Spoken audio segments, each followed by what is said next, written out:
Hello friends, welcome to my channel study for you.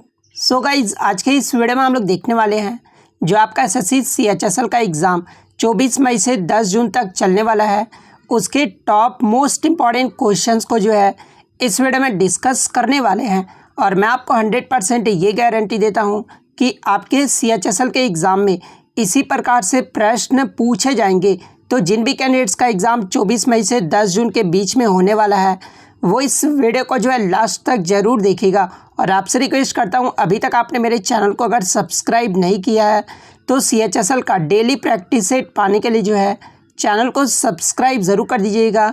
और बगल में ही आपको एक बेल आइकन यानी घंटे का निशान भी दिख रहा होगा, तो आप उसे भी जो है ज़रूर प्रेस कर दीजिएगा। तो चलिए वीडियो को स्टार्ट करते हैं। आज का जो आपका पहला क्वेश्चन है कि वर्ष 2021 के लिए साहित्य का नोबेल पुरस्कार सम्मान से किस व्यक्ति को सम्मानित किया गया है। तो देखिए 2021 के लिए साहित्य का नोबेल पुरस्कार सम्मान से जो है ये अब्दुल रज़ाक गुरनाह को सम्मानित किया गया है।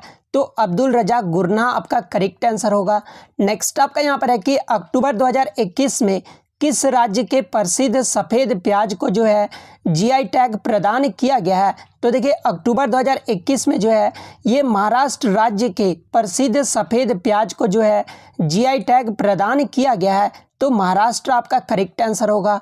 नेक्स्ट आपका यहाँ पर है कि 66वें फिल्म फेयर पुरस्कार 2021 में जो है सर्वश्रेष्ठ अभिनेत्री का पुरस्कार ये जो है किसे मिला है।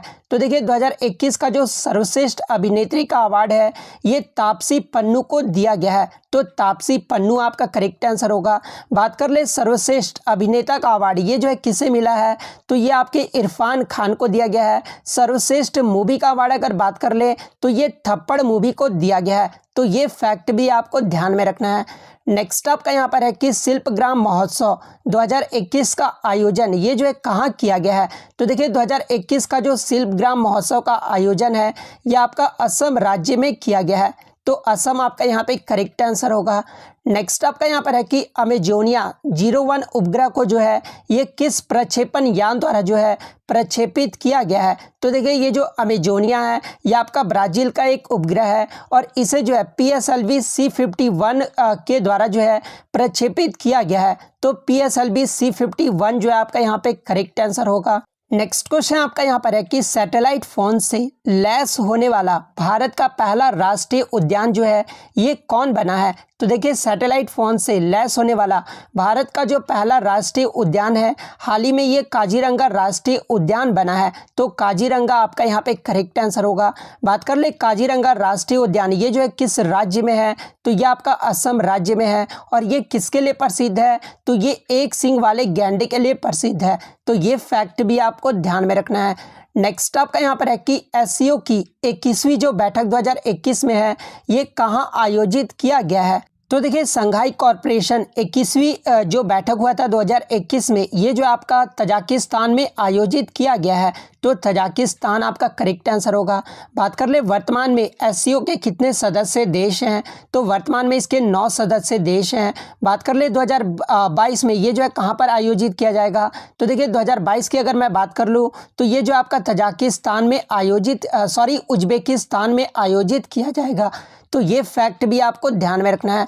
नेक्स्ट आपका यहाँ पर है कि मित्र शक्ति 2021 सैन्य अभ्यास का आयोजन ये जो है कहाँ किया गया है। तो देखिए ये जो मित्र शक्ति है ना ये किसके बीच में किया जाता है सैन्य अभ्यास, तो ये भारत और श्रीलंका के मध्य किया जाता है।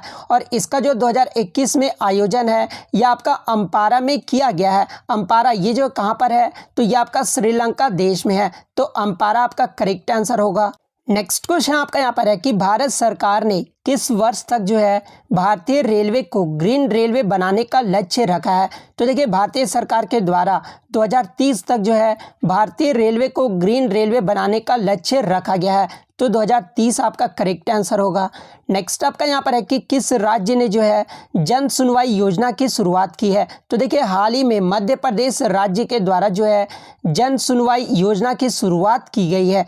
तो मध्य प्रदेश आपका करेक्ट आंसर होगा। नेक्स्ट आपका यहाँ पर है कि पुस्तक human rights and terrorism in India, इसके लेखक कौन है? तो देखिए हाल ही 2021 में ये पुस्तक रिलीज किया गया है और ये जो पुस्तक के लेखक है ना, ये सुब्रमण्यम स्वामी है। तो सुब्रमण्यम स्वामी आपका करेक्ट आंसर होगा। नेक्स्ट आपका यहाँ पर है कि भारत सरकार ने वर्ष 2025-26 तक राजकोषीय घाटा का जीडीपी का जो है कितना प्रतिशत करने का लक्ष्य रखा है? तो देखिए भारत सरकार के द्वारा जो है वर्ष 2025-26 तक राजकोषीय घाटा को जो है ये जीडीपी का 4.5% प्रतिशत करने का जो है लक्ष्य रखा गया है। तो 4.5% आपका करेक्ट आंसर होगा। वहीं अगर आपके एग्जाम में 2020-21 का राजकोषीय घाटा अगर पूछा जाए तो देखिए 2020-21 में राजकोषीय घाटा का जीडीपी का कितना परसेंट रहा था? तो ये 9.3% रहा था। तो ये फैक्ट भी आपको ध्यान में रखना है। नेक्स्ट आपका यहाँ पर है कि टोक्यो पैरा ओलंपिक में जो है भारत के लिए पहला पदक ये जो है किसने जीता था? तो देखिए हाल ही में टोक्यो पैरा ओलंपिक ये जो आपका कहाँ पर हुआ था? तो ये आपका जापान के टोक्यो में आयोजित किया गया था और इसमें जो भारत के लिए पहला पदक है ये भाविना पटेल ने जीता था। तो भाविना पटेल आपका यहाँ पे करेक्ट आंसर होगा। बात कर ले भाविना पटेल का संबंध किस खेल से है? तो टेबल टेनिस से है और इन्होंने टोक्यो पैरा ओलंपिक में कौन सा पदक जीता था? तो ये रजत पदक जीती थी। भारत जो है टोटल इसमें कितने मेडल जीता था? तो भारत जो है पैरा ओलंपिक में टोटल 19 मेडल जीता था। तो ये फैक्ट भी आपको ध्यान में रखना है। तो भाविना पटेल आपका करेक्ट आंसर होगा। नेक्स्ट आपका यहाँ पर है कि टोक्यो पैरा ओलंपिक में स्वर्ण पदक जीतने वाले बैडमिंटन खिलाड़ी प्रमोद भगत का जो संबंध है ये बिहार के किस जिले से है?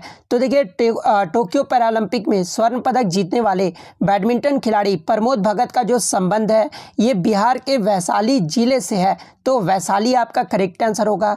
यहाँ से प्रश्न ये भी बन सकता है कि प्रमोद भगत का संबंध किस खेल से है? तो बैडमिंटन से है। तो ये फैक्ट भी आपको ध्यान में रखना है। और इन्होंने जो है कौन सा पदक जीता था टोक्यो पैरा ओलंपिक में? तो ये स्वर्ण पदक जीते थे। तो ये फैक्ट भी आपको ध्यान में रखना है। नेक्स्ट क्वेश्चन आपका यहाँ पर है कि हाल ही में एस्टोनिया की पहली महिला प्रधानमंत्री जो है ये कौन बनी है? तो देखिए हाल ही में एस्टोनिया की जो पहली महिला प्रधानमंत्री है ये काजा क्लास बनी है। तो काजा क्लास आपका करेक्ट आंसर होगा। नेक्स्ट आपका यहाँ पर है कि निम्नलिखित में से कौन सा राज्य जो है पड़ोसी देश भूटान के साथ सीमा साझा नहीं करता है? तो देखिए मैं आपको बता दूं कि भारत के 4 राज्य जो है भूटान के साथ सीमा साझा करते हैं और वो 4 राज्य कौन कौन से हैं? तो एक तो आपका एक सिक्किम हो गया, सेकंड आपका असम हो गया, थर्ड पश्चिम बंगाल और चौथा जो आपका अरुणाचल प्रदेश हो गया। तो ये 4 राज्य जो है ये आपके भूटान के साथ सीमा साझा करते हैं। तो इसमें जो आपका तीनों राज्य दिया हुआ है तो ऑप्शन डी इनमें से कोई नहीं आपका यहाँ पे करेक्ट आंसर होगा। नेक्स्ट क्वेश्चन आपका यहाँ पर है कि अरावली पहाड़ी के पश्चिमी छोर से जो है निम्न में से कौन सी नदी निकलती है? तो देखिए अरावली पहाड़ी के पश्चिमी छोर से जो है ये 2 नदियाँ निकलती है। वो 2 नदियाँ कौन कौन सी है? तो लूनी और माही नदी निकलता है। तो ऑप्शन डी ए और बी दोनों आपका करेक्ट आंसर होगा। बात कर ले बनास नदी के बारे में तो अरावली पहाड़ी के ये जो आपका पश्चिमी छोर से ना निकल कर जो है ये पूर्वी छोर से निकलता है। तो ये फैक्ट भी आपको ध्यान में रखना है। नेक्स्ट आपका यहाँ पर है कि सैंडल पीक ये जो चोटी है ना ये कहाँ पर अवस्थित है? तो देखिए ये जो सैंडल पीक चोटी है ये आपका अंडमान निकोबार में स्थित है। लेकिन अंडमान निकोबार में ये जो है कहाँ पर अवस्थित है? तो ये आपका उत्तरी अंडमान में अवस्थित है। तो ऑप्शन बी आपका करेक्ट आंसर होगा। नेक्स्ट आपका यहाँ पर है कि दिए गए विकल्पों में कौन जो है कृष्णा की सहायक नदी नहीं है? जहाँ पे ऑप्शन में आपका अमरावती, पंचगंगा, मूसी और पेनगंगा दिया हुआ है। तो देखिए मैं आपको बता दूं कि ये जो पेनगंगा नदी है ना ये आपका किसकी सहायक नदी है? तो ये गोदावरी की सहायक नदी है। तो पेनगंगा आपका करेक्ट आंसर होगा। इसके अलावा अमरावती, पंचगंगा और ये जो मूसी नदी है ना ये कृष्णा की सहायक नदियां हैं। तो ऑप्शन डी आपका करेक्ट आंसर होगा। नेक्स्ट आपका यहाँ पर है कि विश्व में तंबाकू का सबसे बड़ा उत्पादक देश कौन है? तो देखिए विश्व में तंबाकू का जो सबसे बड़ा उत्पादक देश है ना ये आपका चीन देश है। तो चीन आपका करेक्ट आंसर होगा। वहीं अगर मैं बात कर लूँ सेकंड उत्पादक देश के बारे में तो सेकंड जो उत्पादक देश है ये आपका भारत देश है। तो ये फैक्ट भी आपको ध्यान में रखना है। नेक्स्ट आपका यहाँ पर है कि लोनार झील ये जो है कहाँ पर स्थित है? तो देखिए ये जो लोनार झील है ना, ये आपका महाराष्ट्र राज्य में स्थित है, तो महाराष्ट्र आपका करेक्ट आंसर होगा। नेक्स्ट आपका यहाँ पर है कि राष्ट्रीय आय समिति का गठन ये जो है किस वर्ष किया गया था। तो देखिए राष्ट्रीय आय समिति का जो गठन है ना, ये सन 1949 में किया गया था, तो 1949 आपका करेक्ट आंसर होगा। नेक्स्ट क्वेश्चन आपका यहाँ पर है कि जीएसटी जो है ये क्या है। तो देखिए ये जो जीएसटी है ना, जिसका फुल फॉर्म क्या होता है, तो गुड्स एंड सर्विस टैक्स होता है, और ये जो एक अप्रत्यक्ष कर है, तो अप्रत्यक्ष कर आपका करेक्ट आंसर होगा। नेक्स्ट क्वेश्चन आपका यहाँ पर है कि सार्वजनिक क्षेत्र में विनिवेश को क्या कहते हैं। तो देखिए विनिवेश का मतलब होता क्या है। तो देखिए मैं आपको बता दूं कि विनिवेश का मतलब अगर कोई सरकारी कंपनी है, उसमें जो आपका 100% शेयर सरकार के पास है, तो सरकार इसमें से कुछ अंश यानी 20% जो है ये आपका क्या करता है, तो बेच देता है, तो इसे ही जो है विनिवेश कहा जाता है, और इसी को जो है निजीकरण कहा जाता है। तो ऑप्शन ए निजीकरण आपका करेक्ट आंसर होगा। नेक्स्ट आपका यहाँ पर है कि निम्न में से किसे जो है प्रोटीन कारखाना कहा जाता है। तो देखिए प्रोटीन की जो फैक्ट्री है ना, ये राइबोसोम को कहा जाता है, तो राइबोसोम आपका यहाँ पे करेक्ट आंसर होगा। नेक्स्ट आपका यहाँ पर है कि वह जीव जिनमें केंद्रक झिल्ली का अभाव होता है वह क्या कहा जाता है। तो देखिए वह जीव जिन्हें केंद्रक झिल्ली का अभाव होता है उसे जो है प्रोक्रियोटिक जीव कहा जाता है, तो प्रोक्रियोटिक आपका यहाँ पे करेक्ट आंसर होगा। नेक्स्ट आपका यहाँ पर है कि सिनकोना पौधे के किस भाग में जो है कुनैन प्राकृतिक रूप में पाया जाता है। तो देखिए सिनकोना पौधे का उपचार जो है ये मलेरिया के लिए किया जाता है, और इसमें जो कुनैन प्राकृतिक रूप से जो है छाल में पाया जाता है, तो छाल आपका यहाँ पे करेक्ट आंसर होगा। नेक्स्ट आपका यहाँ पर है कि निम्नलिखित में से कौन जो है संशोधित भूमिगत तना का एक उदाहरण है। तो देखिए भूमिगत तना का जो एक उदाहरण है ये आपका आलू है, तो आलू आपका करेक्ट आंसर होगा। नेक्स्ट आपका यहाँ पर है कि कैल्शियम कार्बाइड का उपयोग हरे फल को पकाने के लिए किया जाता है, क्योंकि इसमें जो है क्या बनाता है। तो देखिए इसमें जो आपका एसिटिलीन बनाता है, तो एसिटिलीन आपका यहाँ पे करेक्ट आंसर होगा। नेक्स्ट आपका यहाँ पर है कि एन कोष में अधिकतम इलेक्ट्रॉनों की जो संख्या है ये कितना होता है। तो देखिए KLMN ये जो आपके 4 कोष होते हैं, और इसमें जो अधिकतम इलेक्ट्रॉनों की जो संख्या होती है ना, ये आपका 32 होता है, तो 32 आपका यहाँ पे करेक्ट आंसर होगा।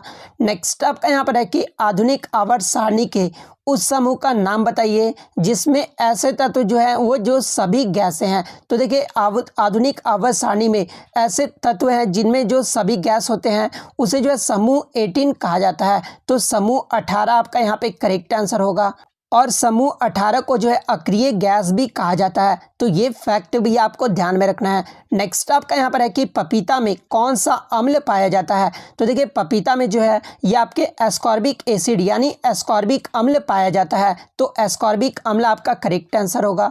नेक्स्ट आपका यहाँ पर है कि भारतीय संविधान सभा की पहली बैठक ये जो है कब हुई थी। तो देखिए भारतीय संविधान सभा की जो पहली बैठक है ना, ये 9 दिसंबर 1946 को हुआ था, और मैं आपको बता दूं कि 9 दिसंबर 1946 को जिसकी अध्यक्षता किसने की थी, तो सच्चिदानंद सिन्हा के द्वारा किया गया था, जो कि अस्थायी अध्यक्ष के रूप में चुने गए थे।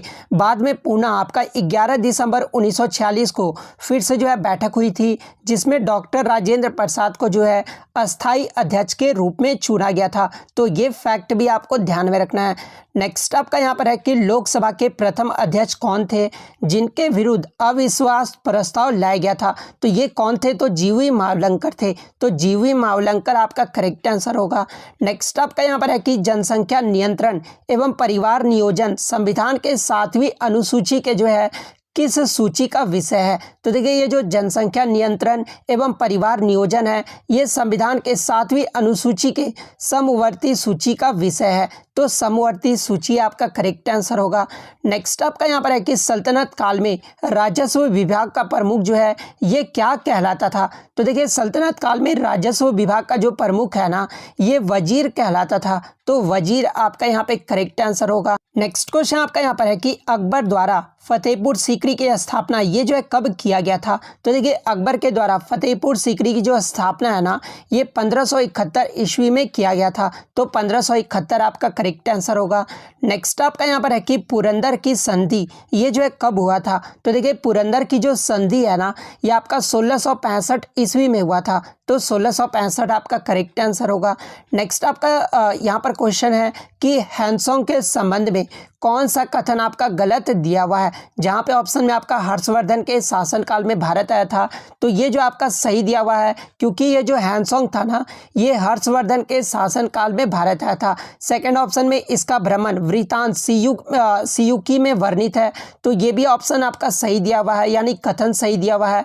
हैंसोंग ने बुद्ध की प्रतिमा के साथ साथ जो है सूर्य एवं शिव की प्रतिमाओं का भी जो है पूजन किया था, तो ये भी कथन आपका सही दिया हुआ है। यानी हैंसोंग के बारे में जो है ये सभी कथन जो आपके सही दिए हुए हैं। नेक्स्ट क्वेश्चन आपका है, जो कि आज का आपका लास्ट क्वेश्चन है, जिसका जवाब आपको कमेंट बॉक्स में देना है कि 49वीं जो समानांतर रेखा है ये किन दो देशों के अंतर्राष्ट्रीय सीमा रेखा है। जहां पे ऑप्शन में आपका दिया हुआ है यूएसए एवं कनाडा, उत्तरी कोरिया एवं दक्षिणी कोरिया, जर्मनी एवं फ्रांस, कनाडा एवं ग्रीनलैंड। ये जो आपको कमेंट करके ज़रूर जवाब देना है। तो अगर वीडियो अच्छी लगी हो तो वीडियो को जो है लाइक ज़रूर कर दीजिएगा, और इसी तरह का कंटेंट पाने के लिए जो है चैनल को सब्सक्राइब ज़रूर कर दीजिएगा। तो मिलते हैं नेक्स्ट वीडियो में, तब तक thank you, all the best.